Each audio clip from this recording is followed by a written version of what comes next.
Mailing overdue bills to keep me company. Seems nobody wants to hire a real private dick anymore, a professional like me. A guy who does the detective work nobody else wants to do. A guy who wears hats and walks around in a black and white world. I began contemplating a more profitable line of work, like politics. We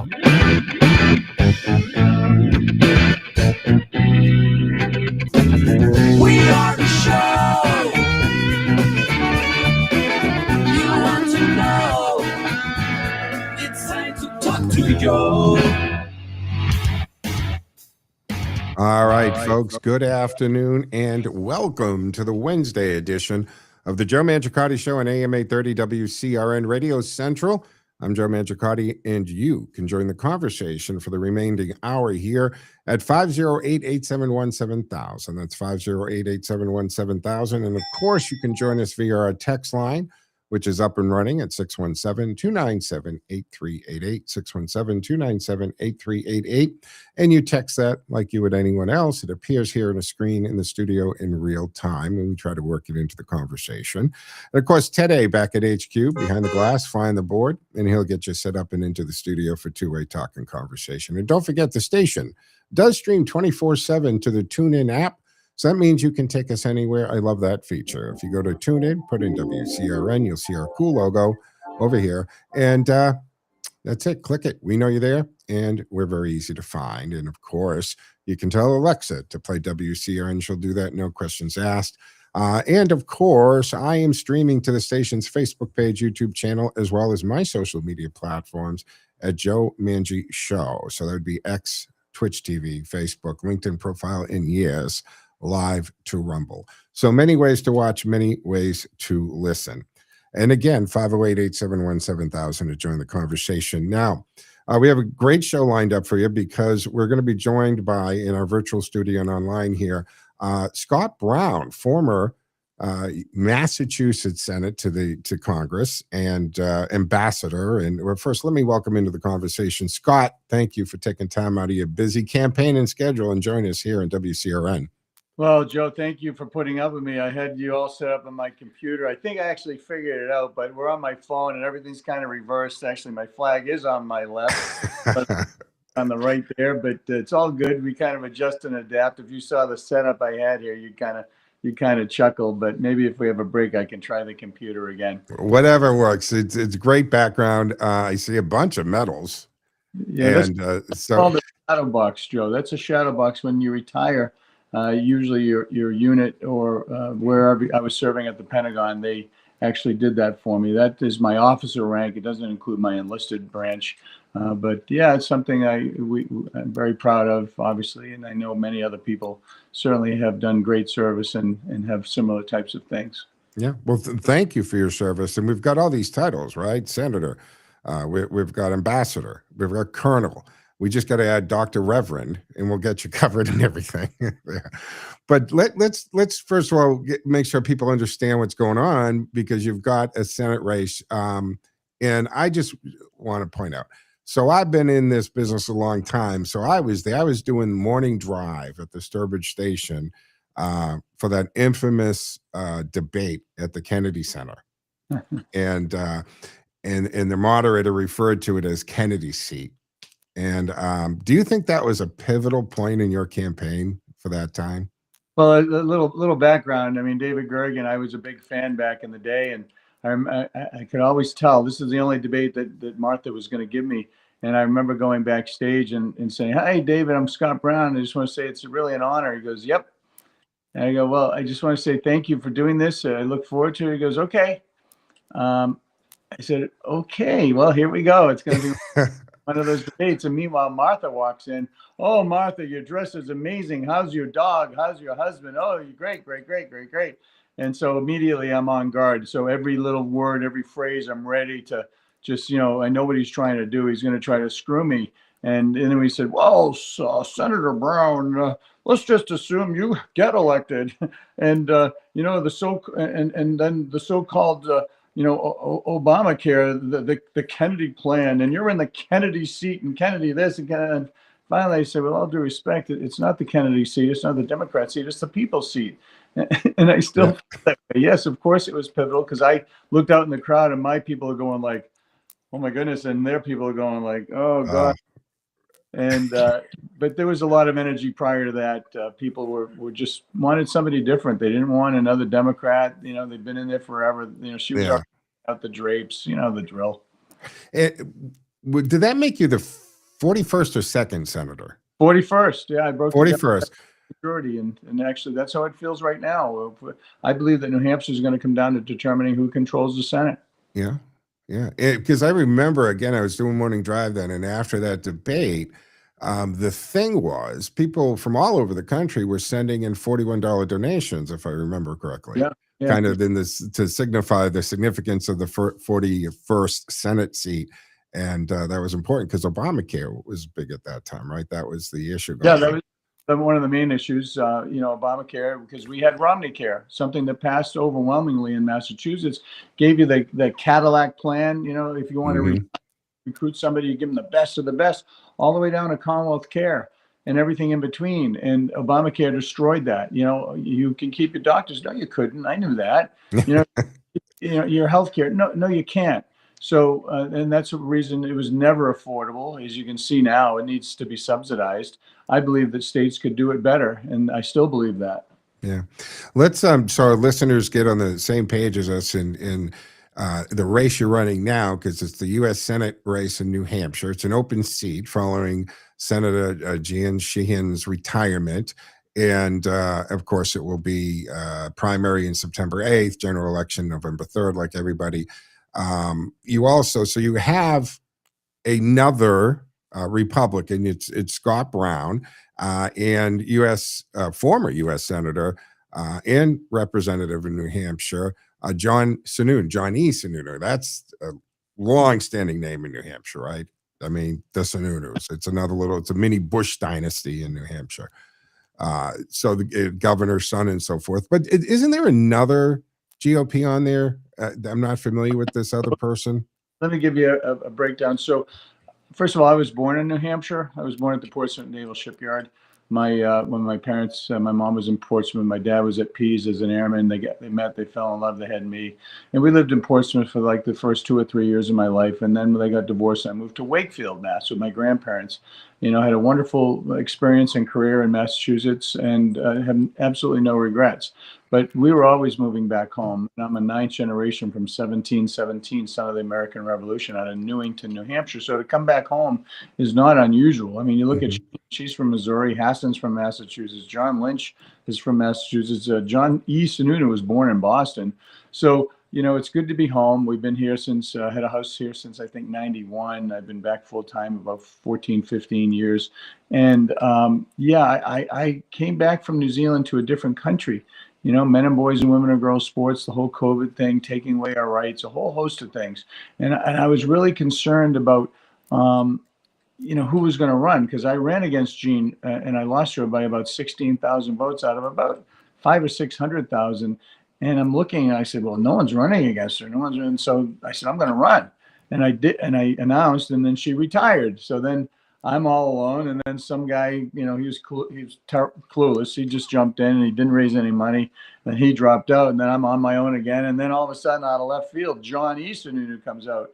And then Fox News, the Brett Baer, they say, oh, John Sununu's running. And they put a picture of his father, you know, who's like 90 years old. And then they said, no, that's not it. Then they put a picture of Chris, the previous governor. Oh, no, that's not it.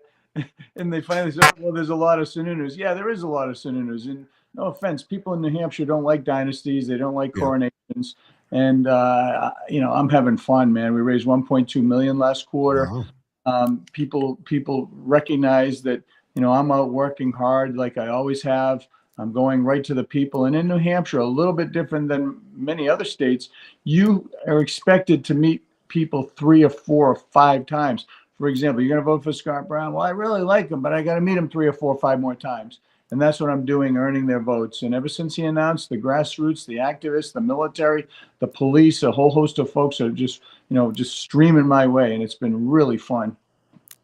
Well, I mean, my memory of you running here in Massachusetts was a man who went door to door several times, right? We had the old brown truck, the Chevy truck out there with a couple 100,000 miles. You really used that to help with the campaign. What was your slogan? I'm from Rentham, Mass, and I drive a truck, or something like that.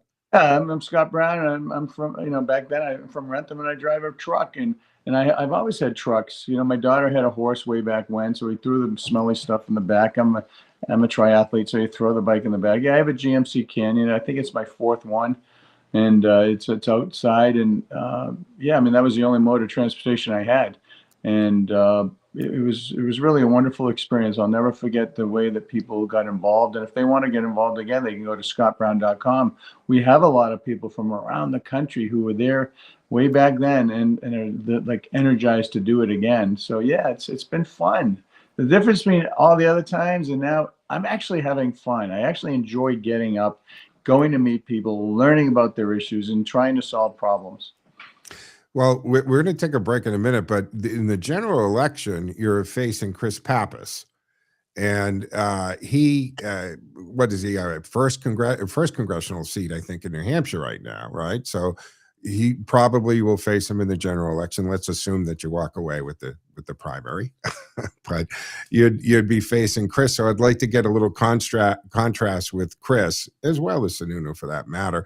But let's remind folks that if they want to go check out your website, it's very simple, scottbrown.com, if I'm not mistaken. And we'll stream, if you're watching, guys.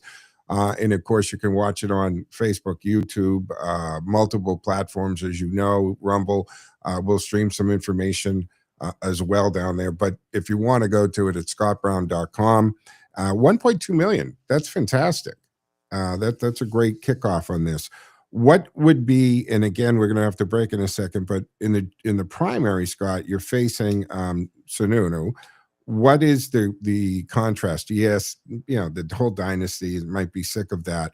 Are there any major policy differences that we should know about between the two of you? Listen, for the last 20 years, he's been down in D.C., being, an advisor and working for banks that he bailed out when he did the TARP bill. He worked for those very same banks, making millions of dollars.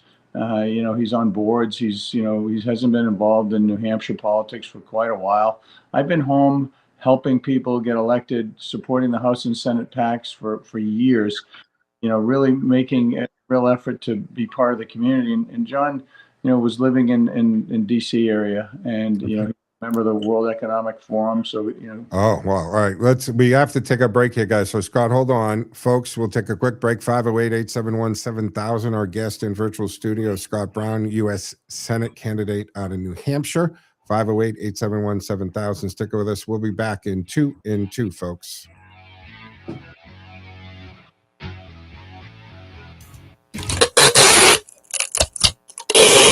Junk piling up, garage bursting at the seams. It's time to call in the mighty at Mighty Movers. They don't just move. All right. So we're the audio's going out, but we're still streaming to the platforms. If you want to make any switch or anything now, so do it. Old furniture, garage cleanouts are jump on real quick. They've got the muscle and the mission to get it done safely and affordably. Selling your home or just tired of the clutter? They do offer full property cleanouts, demolition, and furniture delivery too. One call clears it all. Proudly serving Marlborough, Boston, Worcester, Framingham, and beyond. They're Central Mass's cleanup crew with a can-do attitude. Call 978-793-6165 or visit Mighty Movers MightyMoversMA.com. Mighty Movers, they bring the mic. So you all right. I don't know why I keep. There you go. You hear me on the new one? No. WCRN Radio is thrilled to bring back a legendary voice, and now you can help tell the stories. Paul Harvey captivated millions with his unique style and unmistakable voice. By sponsoring the rest of the story, your brand can become a part of this rich tradition, and it links your business with a program that people love and trust. So don't miss this unique opportunity to grow your business. We're back in 30. Something truly special. For sponsorship details, just go to WCRNradio.com. No one cares more about quality and keeping customers happy than Good as Gold coffee service. For over 45 years, Good as Gold has been privileged to be the preferred coffee supplier of some of the area's finest businesses. Isn't it time for you to make Good as Gold your coffee service? Whether you enjoy freshly roasted coffee beans, pre-measured packs, or single cup solutions, Good as Gold coffee has the perfect solution for every size business. Call Good as Gold coffee today at 1-800-322-0439. goodasgold.com. All right, folks. So welcome back here to the second segment of the Wednesday edition of the Joe Mangiacotti Show on AM 830 WCRN. Reminding you, folks, you can join the conversation at 508-871-7000. That's 508-871-7000 for the remainder of the time that we have together. And in our virtual studio, joining us is Scott Brown, who is currently a Senate candidate out of New Hampshire, former senator here from the great state of Massachusetts, the Commonwealth. And how many times or how many terms did you serve in the state legislature here, Scott, before you went to the Senate? As an assessor, selectman, state rep, state senator in Rentham. Obviously, I'm a term limits person, so I do no more than 3 terms. And then in the U.S. Senate, I did 3 years. And then as the ambassador of New Zealand, Cook, Niue, Samoa, and our interest in Antarctica, I was the second longest serving ambassador behind Israel under the first President Trump term. And, you know, you made reference, there are so many things that you're going to have to deal with in the Senate that when we come back and look at SCOTUS right now is looking at the, biological men and female sports. That's before them right now, the whole transgender issue. And are we going to look back at this period and say, what the hell were we thinking? What happened to this, like our collective minds? Well, whoops! It really depends on the individual state. For example, in Massachusetts, you're all in. I mean, people are men and boys, women and girls sports. Well, so is Chris Pappas, who's a Democrat here. He's men and boys, women and girls sports, open border, sanctuary cities, the whole 9 yards. And quite frankly, I don't believe it. That's the case. It's a question of fairness.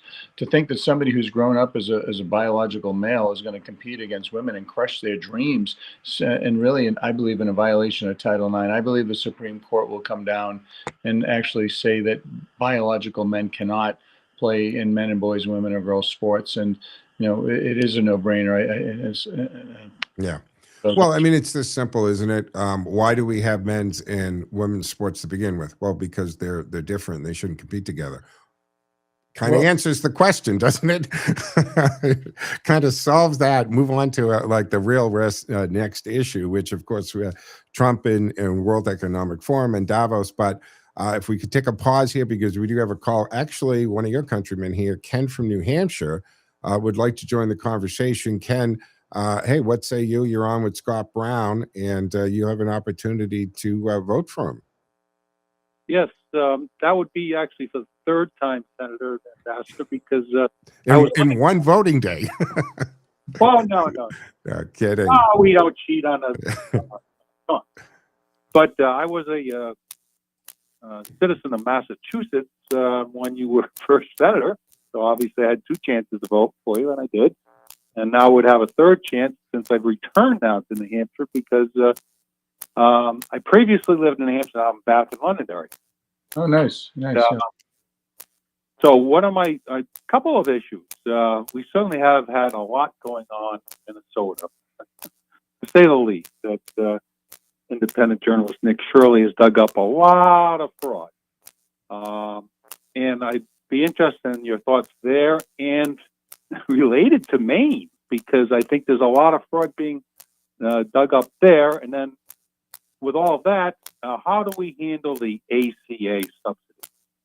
Yeah, well, let's take the first one. Yeah, listen, the fraud issue is once again, it's something that needs to be addressed. I mean, you have people that are allegedly dealing with entities that aren't really performing or doing their jobs. And it seems that the DOJ and others are doing a deep dive, and they're putting out subpoenas, and they're going to hold people accountable. It should happen there. It should happen in every state, quite frankly, is using taxpayer dollars. The COVID monies, there was a mechanism for check and balances, and many states and individuals and businesses didn't do it. So I'm a firm believer that we need to find a way to make sure that we try to recoup that money, hold those people accountable. If they've broken the law, they need to go to jail. Now, that's the first issue. The second issue on the ACA subsidies, first of all, as you recall, I tried to stop Obamacare, but not for me. It would have been way worse. They rammed it through something called reconciliation. I voted not to support Obamacare because in Massachusetts, as you recall, we had Romneycare. It passed overwhelmingly in the legislature, and it gave us choice. We didn't have this one size fits all, and the ability to have, as I said, the Cadillac plan all the way down to the fully subsidized Commonwealth Care plan and things in between. And it took the pressure off the hospitals and the uncompensated healthcare pools by having different options for people. And I believe that everybody should have healthcare coverage. So let's start with that. But the fact that you have something that was negotiated with Chuck Schumer or Harry Reid, I don't know who it was back then, but probably Schumer, and then Mitch McConnell and President Biden, that was meant to be for 3 years. The Democrats knew it, the Republicans knew it, everybody knew it. And what did they do as they usually do? They did nothing for 3 years until the very, very end. And then we were held hostage by the Democrats to supposedly get a better deal. Well, they didn't get a better deal. They got the same thing they could have gotten on the first day. And what did they do for 43 days? They screwed the American public and people in New Hampshire and Massachusetts, especially if you work for the government, not to get paid. And it was wrong. And I believe that there needs to be a mechanism. And part of it is the fact that you have about 35 to 40% of it is for administrative costs. There's so much bloating and so much lack of transparency in the present healthcare system that the costs are naturally going to be high. We should have the ability to do cross-border competition, get our drugs from outside the country if providing they're safe and secure.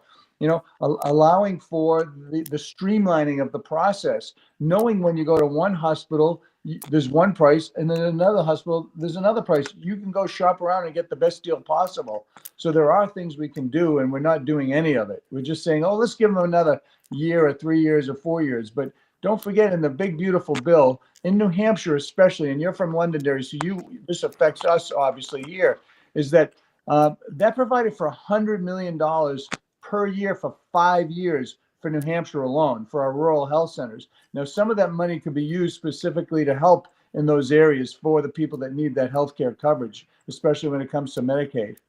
Wow. Follow up, Ken? I don't know. I think a big issue is there are a lot of people getting the ACA insurance who don't even exist. Literally, there's insurance fraud going on here. And if we don't tackle that, this $38 trillion is just going to explode the debt levels we have. And we're going to be chasing our tail forever because we don't have the courage enough to address it. Well, not only, I don't know specifically because I'm not there, like how much fraud there is. I'm presuming there is because there usually is in a lot of those government programs. But also we need to make sure that people who really need it get it. You know what I mean? And if there are people that are being. Yep. Okay. Yeah, I think that technical difficulty, I'm sure Scott will rejoin. I thought that was going to come when I heard the crackle, but I want to pick up, Ken, where he's saying, look, we know, and we've talked about this over and over again on this show in the past, that the whole Medicare, Medicaid fraud thing, that has become almost an acceptable thing. And I'm not saying we should accept it. I'm just saying even TV shows make reference to it and talk about it. What Nick Shirley has exposed was the systematic defrauding of taxpayers through not just daycare centers, but the transportation companies. We're seeing all that happening. We know that there's a massive amount of fraud in Medicare and Medicaid, right? We're here in Massachusetts. We just seen some indictments for people who have been, billing for tests that were never done. Medicaid and Medicare fraud is happening all the time. And I agree 100% that we need to crack down on all of this fraud, not just the Medicare, Medicaid, but the daycare center thing going on, the transportation companies that are bogus that complement this. If we think about the amount of money, right? Hey, $1 billion here, $1 billion there, Scott, that starts to add up to a lot of money. Yeah, listen, I don't know what happened there, but I could hear you perfectly and see you. But yeah, Okay. listen, absolutely. I want to get on any committee, any entity within the government that deals with the fraud, waste, and abuse. I've said it for when I was there, was $9 trillion national debt. and it's only gotten worse, especially with COVID and the money that they fired out the door with no check and balances. Yeah, we need to do it like we run our households and we run our businesses, and that's not happening. Chris Pappas certainly isn't going to be the guardian of your money. I mean, he's been taxing and spending forever, and he'll continue to do that. Yeah. Absolutely. On that note, again, we're going to be against the clock here, but tariffs, Senator. Do you think that the President Trump has been using tariffs judicially and wisely? And I really think, and I've been a proponent of the tariffs because I think he's using them as a tool, not just a revenue enhancer. Well, he's using it as an economic tool, not a military tool. You know, we have the strongest. Oh, we got a great military for that. Whoops. Yeah, you bounce out there money, again. Did you come back? We get into do what he said he did. I think he said he's 70% is actually reducing from our debt that we accumulated from basically being out of balance when it comes to other countries, and our trade imbalance. So that's a good thing. Is he using it judiciously? Initially, he was like, boom, throw it out there, and then everyone's like, oh my gosh, what's going to happen? He said, don't retaliate, don't retaliate. Well, as a result of the not retaliating, some people did. Well, they found out what happened. But yes, I think that now it's being fine-tuned and tailored, using it as a economic leverage point to get better deals, as evidenced by what's happening in Greenland. There's tariffs. He said he's going to tariff these countries that are not assisting him in helping with Greenland. Will that happen or not? We'll see. He said he's not going to invade. I never thought he would, but this is how he negotiates. I believe he's going to sit down with the leadership and try to figure something out, because I agree with him. It is a strategic point. It is something that Russia and China want, and it is an opportunity for us to protect our hemisphere, and I think that's a good thing. And it's like the 5th time that presidents in our history have tried to buy or do something in Greenland. This is not unusual. The fact that he's doing it, all of a sudden, it's like, oh my gosh, forget about it. Anything Trump is automatically bad, and they have to take it. And plus, Denmark, I mean, the U.S. Virgin Islands, they sold that to us in 2017. They sold us the U.S. Virgin Islands. But the point is, it's so important strategically, as well as the minerals and rare earth minerals that are there as well.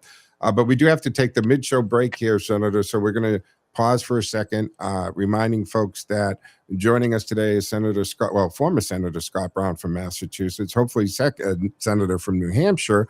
He does have a primary, but you can go to scottbrown.com for more information on that.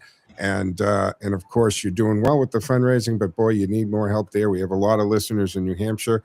And like Ken, thank you for the call, by the way, but we'll be back on the other side. 2 and 2, folks. Forecast from the Boston Independence Group Weather Center. Call Jerry Doherty today at 877-772-1776. Retirement is within reach. I'm meteorologist Sherry Spearn. Here's the latest Boston 25 weather on Radio 830 WCRN. Partly sunny for today with highs in the 20s. It is going to be freezing throughout the day today, but temperatures actually rise overnight. We do have about a coating to an inch of snow expected as that milder air moves in overnight. It's not a ton of snow, but there will be some slippery spots. Tomorrow, though, we're back on track with partial sun again, and it's our one warm day. Tomorrow's highs will be in the 40s. I'm meteorologist Sherry Spearn. You can hear Boston 25 live for the morning drive weekdays on AM 830 WCRN. More live and local radio is next. Stay tuned to Radio Central 830. WCRN. Here we go again. Hi, I'm Dr. Eddie Arus with the Vascular Care Group. If knee pain is making everyday activities feel like a struggle, and you've been told your only option for relief is major surgery, think again. Genicular artery embolization is a non-surgical outpatient treatment that can dramatically reduce pain and improve mobility. It targets the inflammation that's causing your arthritis knee pain, and best of all, is performed right in our office. To learn more about living the pain-free life, visit thevascularcaregroup.com with offices in Worcester and Sturbridge, Massachusetts. The best Italian cuisine served by some of the nicest folks you'll ever meet is at Zidi's Italian Trattoria. It's fine Italian cooking at the Speedway Shopping Center, 290 Turnpike Road in Westboro. It's like sitting down with your family for an authentic home-cooked Italian meal. From intimate dinners to catering for events of all sizes. From pizzas and calzones to classic Italian dinners. Every meal at Ziti's is one you'll remember. Head on down to Ziti's, 290 Turnpike Road in Westboro.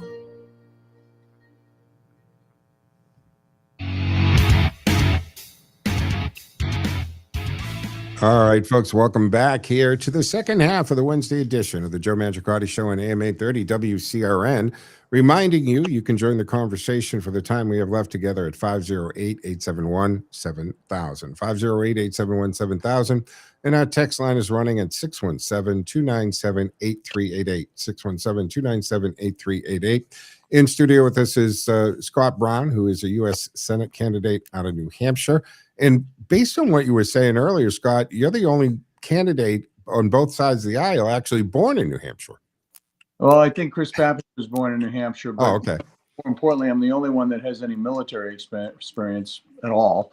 And I'm the only one that has any ambassadorial international experience doing trade deals, dealing with crises like the Christchurch massacre, and having daily interactions with over almost 60 ambassadors from around the world.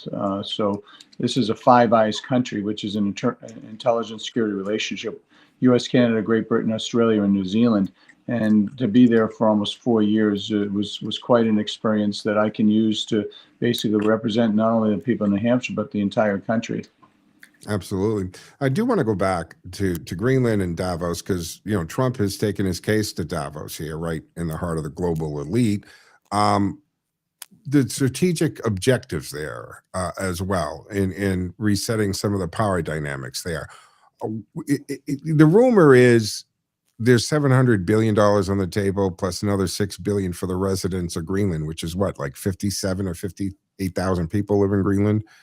Is this going to be a done? I mean, I don't think Trump gives up anything he sets his mind to here. Well, I think it's first of all, I mean, I was thinking a lot about it. You have in Nuuk, not Nuuk, the capital of that area. You have, that's where the population is.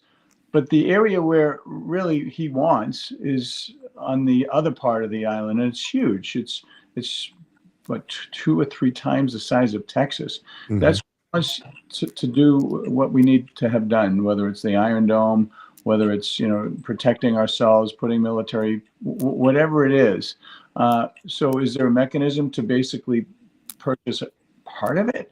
Is there a mechanism to, do some type of lease arrangement? I mean, these are all things that he's going to negotiate. And, he is, I believe, a master negotiator and has had some really good success doing deals, whether it's lowering drug prices so we get favored nation status. There's no reason why we have U.S. companies making our drugs, yet we pay the most for them, and other countries pay like 10%, like ridiculous amount of money for the same drugs that we pay a huge amount for.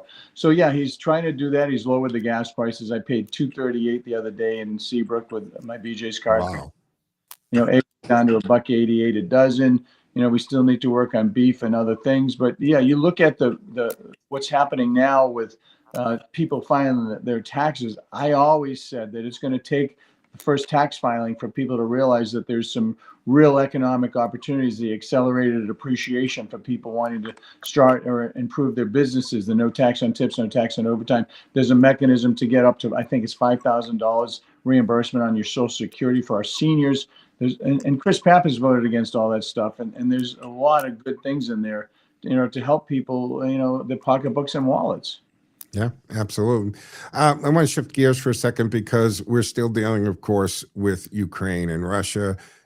Can you define for us your view on the U.S. mission in Ukraine in a sentence or two? Well, the U.S. mission is to pick up the pieces from Joe Biden, and Obama. Obama gave him blankets. Biden, didn't. He gave him a small incursion, which was a green light to actually do more.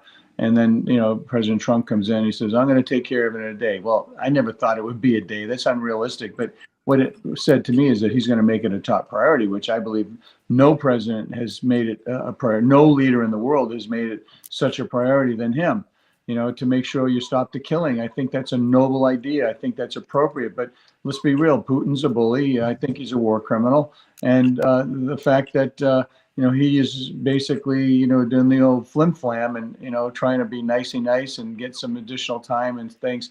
I have always said for months now, I think the president should put down the hammer economically, basically sanction them and do the draconian measures that need to be made so they can bring Russia to the table to stop. And that's how it should be. And I think he's got some great people around him to do that. Yeah.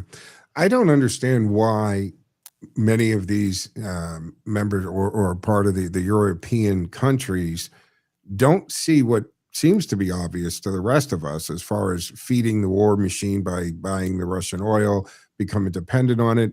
I mean, Trump, when he's brought this up in his first term, wasn't Marco laughed at him about where he's going to be, and everything he said has pretty much come true. And it's amazing to me that the European nations can't get out of their own way when it comes to this stuff. Well, they're learning. They're getting better. They're paying more money in NATO. I remember that in UN, they were laughing at him. Yeah, like, dude, he's absolutely right. The pipeline and what Russia and China are doing, obviously with Venezuela had been until recently buying under basically at 50% on the dollar. But everyone else was paying is basically paying for that war effort. And Russia is selling to anyone who'll buy it money under the per barrel price. That's what's funding their war efforts. And, they're in trouble. Their economy's, not in great shape. Obviously, a high inflation, a high unemployment. And yeah, we have to have everybody join together, join forces. But don't forget, China doesn't have any oil, so they're going to do whatever they're going to do. China is China. We know they're not going to play by the rules. They very rarely do. Well, So, if we look at that, Scott, we're looking at Venezuela. The Chinese were there hours before we arrested Maduro with the BRICS nation application on the table, right? And they were really trying to bring Venezuela into BRICS, which to destabilize the petroleum dollar, the American dollar, which, hey, that goes back to Nixon's 1973 Kissinger Saudi Arabia deal, which every president has left alone except for Joe Biden, by the way, right? That's where BRICS got their idea that this is the time to shine. Let's talk about Venezuela a little bit there, because you're supporting the arrest and the apprehension of Maduro. Where are you standing on that? What are the bigger issues that might be going on with Venezuela, other than the obvious that if you got Alaska, Greenland, and Venezuela, we've got a nice triangle also protecting our country. Yeah, well, first of all, yes, I do support what he did. I thought it was a brilliant military maneuver. Just unheard of. Another brilliant military maneuver, Iran in this one. So congratulations to our men and women who are performing those very, very dangerous missions, number one. Number two, yes, don't forget, Biden put 15 million. I think that Trump put 15 and Biden raised it. So, yeah, there's no question he was wanted. And now that he's on U.S. soil, he's getting, treated fairly, and he's going to get his day in court. Do I think that I want to run Venezuela or want the president to run Venezuela? No. Do I want it to be like Iraq where we get rid of everybody and have a vacuum there? No. So I think he's trying to do what he can to basically work with the government that's in place right now, and then ultimately let the people of Venezuela decide what they want to go and what direction they want to go. But don't forget, you still have a lot of bad actors, strong men, cartels in that region. And so it's going to take time, but I think the country and the world is better off not only through drugs and the exportation of drugs, but the people of Venezuela, I believe, are better off because they know that President Trump is watching and he's not going to, just be murdered. Yeah. Do you think that and it was an extremely brilliant military maneuver apprehension? We've seen nothing like this, I don't know if ever, as far as the execution goes. But I'm assuming that you'd agree that it gave a lot of cartel bosses in South America pause for a moment, too. Well, and not only there, but obviously Mexico as well. Those Mexican cartels, probably going to be next in some way, shape, or form, because while a tremendous amount was going to Europe and directly back to the United States or directly to the United States in terms of the drug flow. Obviously there's a very large problem down on our southern border. So I believe that's probably going to be next. And I think he's right to deal with those things. Not only did Biden let in, millions and millions of criminal illegals and just people who are here illegally, period, regardless of who they are or what they do. The fact that we have to clean this up and it's going to take a little bit of time, I think is a good thing. And Chris Pappas doesn't support that, He doesn't support qualified immunity for our police officers. He wants to basically modify, AKA abolish ICE. And I don't agree with that at all. Yeah, absolutely. As far as Venezuela, I mean, what is it, Marco Rubio, El Presidente for now, but we've got the vice president there. We've got the one in exile. What would you like to see shake out in Venezuela? As far as do you leave it to the incumbent kind of, or do you bring back the exile? Well, first of all, I think it's going to be up to the Venezuelan people. I like Marco. He's a dear friend. I think he's doing an amazingly brilliant. Oh, absolutely. Yeah. And I'm going to just let that one, see what happens type of approach. I think we're in a good spot. We got rid of the big bad bully in the room, and now we'll see what develops there. And with the support from not only us but other countries who care deeply about that region. Yeah. Well, I mean, I think about the Monroe Doctrine. Now they're calling it the Donroe Doctrine, but a lot of things are making a lot more sense, I think, because of the Panama situation, getting China out of there, taking, the threat of repossessing the Panama Canal at one point. And, again, we go back to the first term when Trump mentioned Greenfield, people chuckled and laughed. Now it's a serious conversation. And it certainly looks like something's going to happen, whether it's a territory or Guam situation, something's going to happen with Greenland. Yeah, it's not unusual that we have relationships with other countries. I'm sure he'll figure it out. He's got a good team, and quite honestly, they can benefit as we can benefit. I think it can be a positive symbiotic relationship that can reap really positive rewards for both countries. Yeah. Absolutely.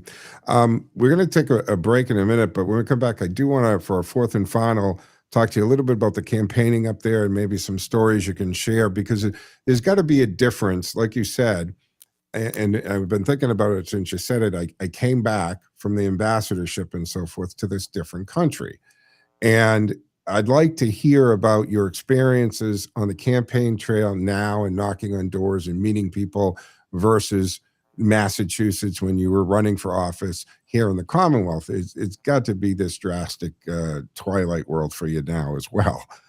Okay. Great. Yeah. So we're going to take our third and final break, folks, here on the Wednesday edition of the Joe Mangiacotti Show on AM 830 WCRN. Reminding you, folks, you can of course join the conversation at 508-871-7000.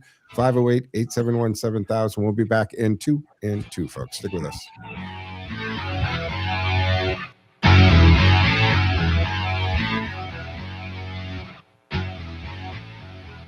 Are you ready for a change? Do you need a job that works around your schedule? How about driving your own kids to school and getting paid for it? AA Transportation is offering paid CDL training with regular permit classes that get you on the road. They have immediate openings for school bus and van drivers, as well as monitors across several districts. All you need is a good driving record with at least 5 years experience, a clean quarry, the ability to pass a pre-employment drug screening and DOT physical. If you already have a school bus or 7D certificate, join us now and earn up to $30 an hour with guaranteed minimum hours, health and dental benefits, plus a 401k.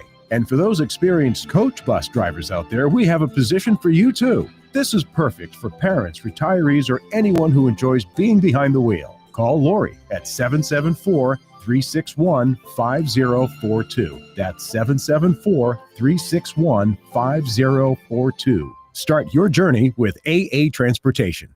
Dr. Satya Mitra has journeyed from a childhood of poverty and homelessness to a successful career as a financial advisor, motivational speaker, and community leader. Now inspired by his guru, he uses his experiences to positively affect the lives of underprivileged people. We strive to house our blindness, poverty, homelessness, female empowerment, and good citizenship initiatives within the Joy Guru Humanitarian Center. If you wish to contribute or know deserving persons or initiatives that could use our assistance, please contact us at 508-641-8441. The best Italian cuisine served by some of the nicest folks you'll ever meet is at Ziti's Italian Trattoria. It's fine Italian cooking at the Speedway Shopping Center, 290 Turnpike Road in Westboro. It's like sitting down with your family for an authentic home-cooked Italian meal. From intimate dinners to catering for events of all sizes. From pizzas and calzones to classic Italian dinners. Every meal at Ziti's is one you'll remember. Head on down to Ziti's, 290 Turnpike Road in Westboro.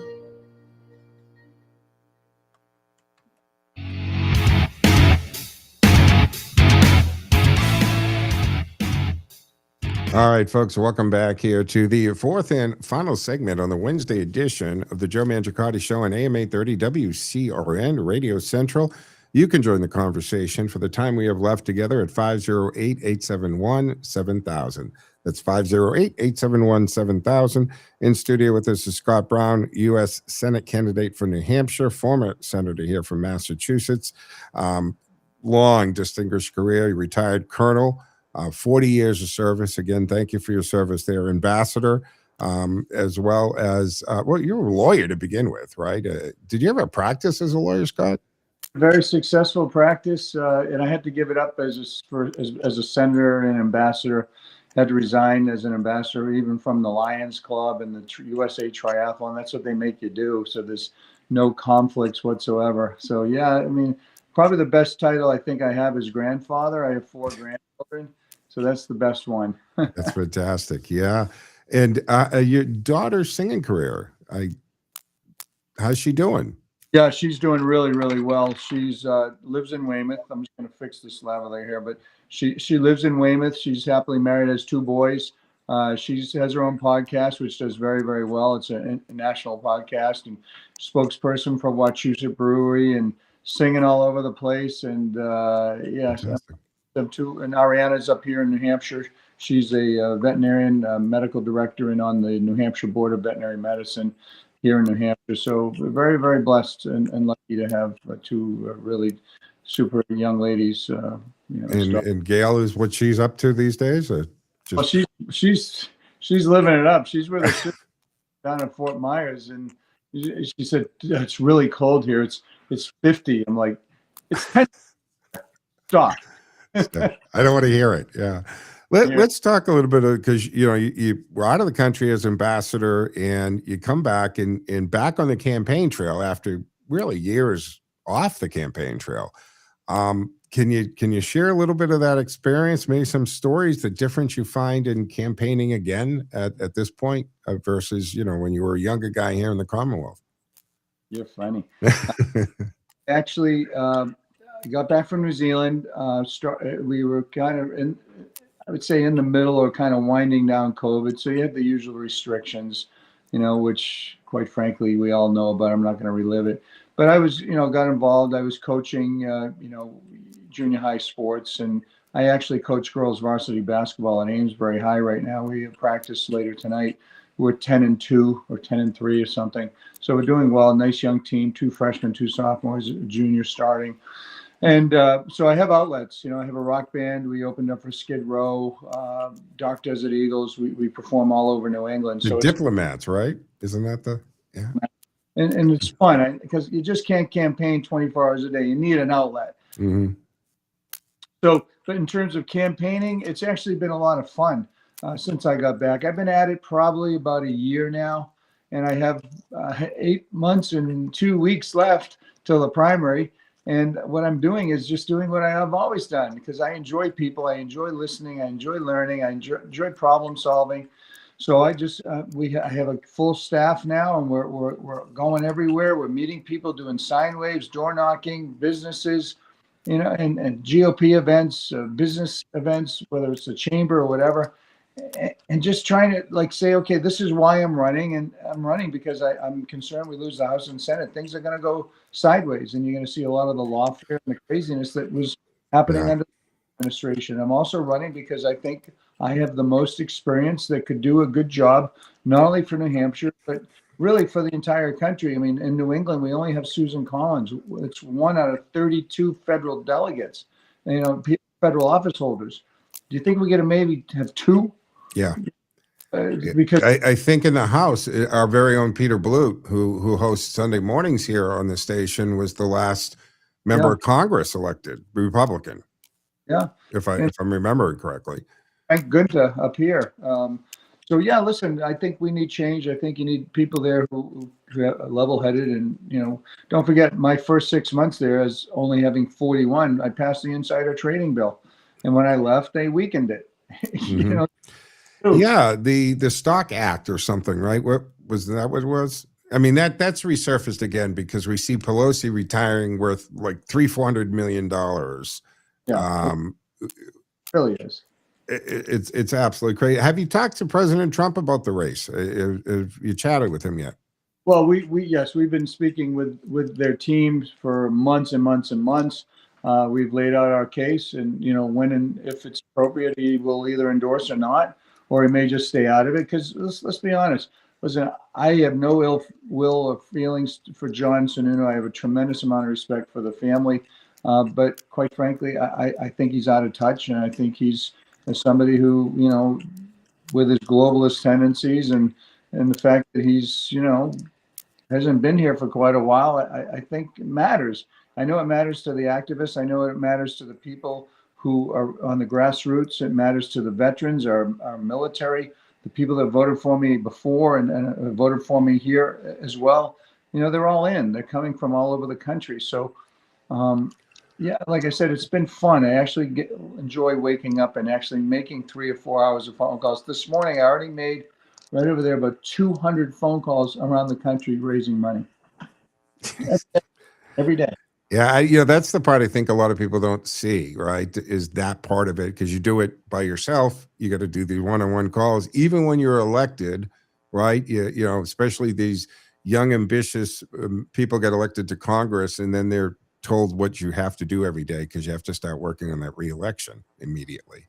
But I'm a little interested in what's coming back at you when you're outdoor knocking and campaigning and meeting people out there. What are the concerns? What's the feedback you're getting? Do you find anger, frustration? Do people giving up, lackadaisical? What are we getting now? Well, first of all, they say, "Gosh, thank you for running." We remember you. We voted for you in Massachusetts. We're here in New Hampshire, like Kent, obviously. We want you to run. We know how hard you work. We want some common sense. That's number one. President Trump always comes up. There's probably 35% that really love him. There's probably 30% that really hate him, and then the rest, like what he's doing, but don't necessarily, like how he may be doing it. But in New Hampshire, we have more registered Republicans than Democrats. Independents are actually the largest group. So, I'm running a general election campaign right now. I'm not going to change who I am. And I'm going to just answer their questions straight up, no BS. And we can find that common ground, that Ronald Reagan, Tip O'Neill philosophy. You battle by day and you problem solve, the next day or by night. That's who I am. I've always been that way. I've always been in the minority. And I know how to get things done, whether I'm in the majority or the minority. And I think it's important to have someone there who knows how to legislate, who knows how to deal with crises, who has the military experience. I'm a lawyer. I don't have to go and look at a bill and get some legal guidance. I can decipher it right then and there. And that's important to have somebody who's going to hit the ground running. And a lot of folks say, well, I didn't know you lived here. Well, yeah, I'm from here. Oh my gosh. Okay, great. Where are you from? Well, I'm from Texas. Well, so you're not from here either, right? No. Why do you care? Yeah. People have been great. They've welcomed me with open arms and recognized that, yeah, I am from here. I am, but more importantly, I also lived in Massachusetts, and people recognize that I know what happened there, and I'm not going to let it happen here for sure. Yeah. Well, we've had this exodus of Massachusetts. Ken is a good example of it, and people, you make reference to who have gone up there, but like anything else, like the people leaving California, right? I mean, in the history of California, for the first time under this governor, more people are leaving the state than actually going to California, as you all will attest to. And, places like Texas or in Arizona or different places are very concerned. Well, if you bring your politics in the same voting history that you had there, you're going to turn this into either purple or, God forbid, blue. But the other aspect of it I'm curious about with you is, again, with the gap from the running in the public, media has changed. And, the mainstream media isn't the be all end all. And they don't have the credibility and the favorability that they might have had at one time. Are you finding that the citizen journalists and the alternative media is really important? I mean, Trump capitalized on it very well. We started it way back when. We were the first one to raise a ton of money online, and then Obama took it and Romney took it and took it to a different level. But yeah, we have a very large social media profile. We're Facebook, Twitter, Instagram, you name it, Truth. So we're on all of them and have a lot of good positive feedback. We raise a lot of money online. And once again, people can go to scottbrown.com and if you send $1, that's a bumper sticker. If you send $5, that's a sign. Send $100, that's a very big sign. So people have been doing just that. I mean, just looking at the computer, I can see people donating as we're talking. So, yes, social media is very important. I still respect and obviously engage with the mainstream media, but I also recognize that there are other opportunities to get our message out, and we're doing that. Okay. Let's run down again. People can go to scottbrown.com.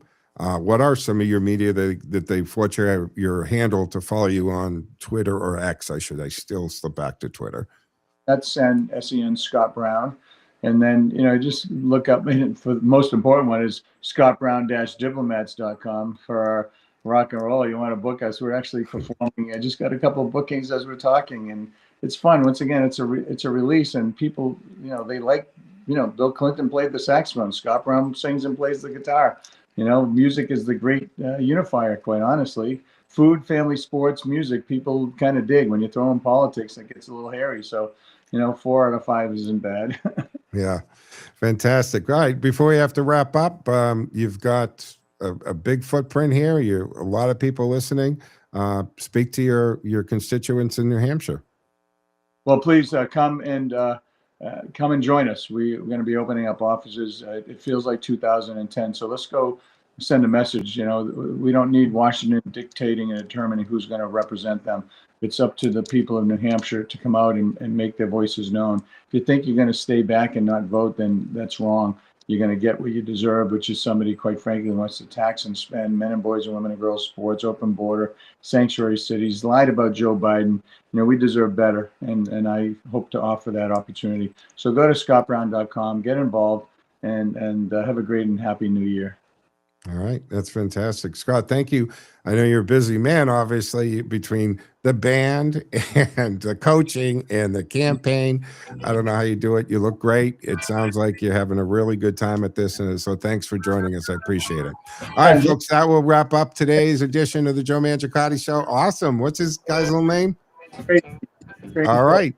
It's awesome. All right, folks, that will wrap it up. Back tomorrow. Same bad time, same bad channel. Joe out.